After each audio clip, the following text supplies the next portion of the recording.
Hi friends, ಎಲ್ಲರಿಗೂ ನಮಸ್ಕಾರ. ಇವತ್ತು ನಿಮಗೊಂದು ಹೆಲ್ದಿ ಸ್ನ್ಯಾಕ್ಸ್ ಮಾಡಿ ತೋರಿಸ್ತಾ ಇದ್ದೀನಿ.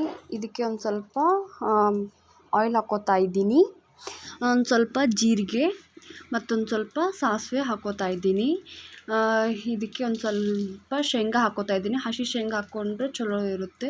ನಾನು ಇವತ್ತು ಮಾಡ್ಲಿಕ್ಕೆ ಹೋಗ್ತಾಯಿದ್ದು ಮಖಾನ ಚೂಡ ಮಾಡ್ತಾಯಿದ್ದೀನಿ. ಇದು ಸಂಜೆ ಟೈಮ್ನಲ್ಲಿ ಸ್ನ್ಯಾಕ್ಸ್ಗೆ ತುಂಬ ಚೆನ್ನಾಗಿರುತ್ತೆ. ಸ್ವಲ್ಪನೇ ಆಯಿಲ್ ಹಾಕ್ಕೋತಾ ಇದ್ದೀನಿ, ಹೆಲ್ದಿ ಆಗಿರಲಿ ಅಂತ ಹೇಳಿ. ಜಾಸ್ತಿ ಆಯಿಲ್ ಹಾಕ್ಕೊಂಡ್ರೆ ಅದು ಅನ್ಹೆಲ್ದಿ ಅನ್ನಿಸ್ಬಿಡುತ್ತೆ. ಮಖಾನನ ತಿಂದರೆ ಕ್ಯಾಲ್ಶಿಯಮ್ ಅದರಲ್ಲಿ ರಿಚ್ ಇರುತ್ತೆ.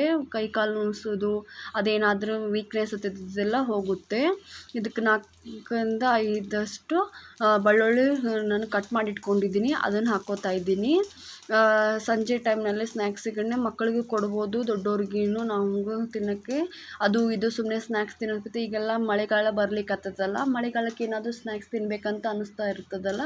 ಈ ಥರ ಹೆಲ್ದಿಯಾಗಿ ಮನೆಯಲ್ಲೇ ಮಾಡಿಕೊಂಡ್ರೆ ನಮಗೂ ಚಲೋ ಇರುತ್ತೆ, ಮಕ್ಕಳಿಗೂ ಮಾಡಿಕೊಟ್ರೆ ಅವ್ರಿಗೂ ಚಲೋ ಇರುತ್ತೆ. ಇದಕ್ಕೊಂದು ಸ್ವಲ್ಪ ಅರಿಶಿನ ಹಾಕ್ಕೋತಾ ಇದ್ದೀನಿ. ನಾನು ಇಬ್ಬರಿಗಾಗೋಷ್ಟು ಮಾಡ್ತಾಯಿದ್ದೀನಿ. 1-2 ಮುಟ್ಟಿಗೆ ಅಷ್ಟು ನನ್ನ ಕೈ ಅಳತೆದಷ್ಟು ನಾನು ಕ್ಯಾಲ್ಶಿಯಮ್ ರಿಚ್ ಆಗಿರುವಂಥ ಮಖಾನನ ಹಾಕ್ಕೊಂಡು ಇದಕ್ಕೆ ಮಖಾನ ಚೂಡ ಮಾಡ್ಕೋತಾ ಇದ್ದೀನಿ. ಇದಕ್ಕೆ ಹೆಚ್ಚಿಗೆ ಮಸಾಲೆ ಅಥವಾ ಏನೇನೋ ನಾನು ಹಾಕ್ಕೋತಾ ಇಲ್ಲ. ಮನೆಯಲ್ಲಿ ಏನು ಇರ್ತದಲ್ಲ ಅದನ್ನೇ ತೊಗೊಂಡು ಹಾಕ್ಕೋತಾ ಇದ್ದೀನಿ. ಇದಕ್ಕೆ ನಾವು ಯಾವುದೇ ರೀತಿಯಿಂದ ಹೊರಗಡೆ ತಂದು ಏನಾದರೂ ಅಂತ ಹಾಕ್ಕೊಳ್ಳೋಕ್ಕೇನಾಗಲ್ಲ. ಒಂದು ಸ್ವಲ್ಪ ಉಪ್ಪು ಹಾಕ್ಕೊಂಡಿದ್ದೀನಿ ಮತ್ತು ಇವಾಗ ಒಂದು ಸ್ವಲ್ಪ ಖಾರ ಹಾಕ್ಕೋತಾ ಇದ್ದೀನಿ. ಅಂದರೆ ಕೆಂಪು ಮೆಣಸಿನ್ಕಾಯಿದು ಪುಡಿ ಇರ್ತದಲ್ಲ ಅದನ್ನು ಹಾಕ್ಕೋತಾ ಇದ್ದೀನಿ. ನಮ್ಗೆ ಎಷ್ಟು ಬೇಕೋ ಅಷ್ಟು ಮಕ್ಕಳಿಗೆ ನಮ್ಗೆ ತಿನ್ನುವಾಗ ಮೀಡಿಯಮ್ ಅಷ್ಟು ಖಾರ ನಾನು ಹಾಕ್ಕೋತಾ ಇದ್ದೀನಿ.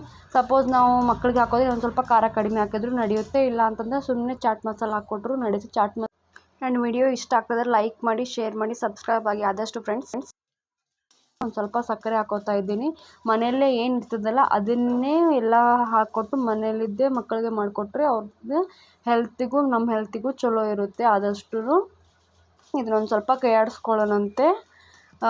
ಜಾಸ್ತಿ ಹೊತ್ತು ಏನು ಟೈಮ್ ಹತ್ತೋದಿಲ್ಲ. ಬೇಕಾದರೆ ಒಂದು 10-5 ನಿಮಿಷದಲ್ಲೇ ಮಾಡಿಕೊಟ್ಬಿಡ್ಬೋದು. ಈಗ ನಾನು ಮಖಾನ ಹಾಕ್ಕೋತಾ ಇದ್ದೀನಿ. ಇದಕ್ಕೆ ಎಷ್ಟು ಕ್ವಾಂಟಿಟಿ ನಮಗೆ ಬೇಕಲ್ಲ ಅಷ್ಟು ಕ್ವಾಂಟಿಟಿದು ನಾನು ತೆಗೆದು ಇಟ್ಕೊಂಡಿದ್ದೆ, ಅದನ್ನು ಹಾಕ್ಕೋತಾ ಇದ್ದೀನಿ. ಸ್ವಲ್ಪ ಇದನ್ನು ಬೆಚ್ಚಗೆ ಮಾಡಿಬಿಟ್ರೆ ಅಷ್ಟೇ ಆಯಿತು, ಮುಗಿದೋಯ್ತು. 1-2 ನಿಮಿಷ ಚಟ್ಪಟ್ ಅಂತ ಇದು ಹುರ್ಕೋಬೇಕು ಅಂತ ಆವಾಜ್ ಬರುತ್ತೆ. ಚಟ್ಪಟ್ ಅಂತಂದ್ರೆ ಅದು ಕ್ರಿಸ್ಪಿ ಹಾಕೋತ ಹೋಗ್ತವೆ, ಬರ್ತಾ ಕ್ರಿಸ್ಪಿ ಆಗುತ್ತೆ. ಆವಾಗ ನಾವು ಇದನ್ನು ಆರಿಸಿದ್ರೆ ಮುಗಿದು ಹೋಗ್ತದೆ. ನನಗೆ ಎಷ್ಟು ಬೇಕಷ್ಟು ನಾನು ಹಾಕ್ಕೋತಾ ಇದ್ದೀನಿ. ಮೇಲೆ ಬೇಕಾದರೆ ಉಪ್ಪು ಖಾರ ನಮ್ಗೆ ಜಾಸ್ತಿ ಅಂದರೆ ಬೇಕಾದರೆ ಮೇಲ್ಗಡೆನ ಹಾಕ್ಕೋಬೋದು. ನಾನು ಹಾಕಿದ್ದೀನಿ ಆ್ಯಕ್ಚುಲಿ, ಅಂದರೆ ಒಂದು ಸ್ವಲ್ಪ ಎಣ್ಣೆ ಕಡಿಮೆ ಹಾಕಿರ್ತೀನಿ, ಅದಕ್ಕೆ ಉಪ್ಪು ಖಾರ ಹಾಕ್ಲಿಕ್ಕೆ ಒಂದು ಸ್ವಲ್ಪ ಟೈಮ್ ಹತ್ತುತ್ತೆ. ನೋಡಿ, ಈಗ ಈ ಥರ ಒಡೆದ್ರೆ ಸಾಕು, ನಮ್ಮ ಮಖಾನ ಚೂಡ ರೆಡಿಯಾಗಿದೆ ಅಂತ ಅರ್ಥ. ಹೇಗಿದೆ ನೋಡಿ.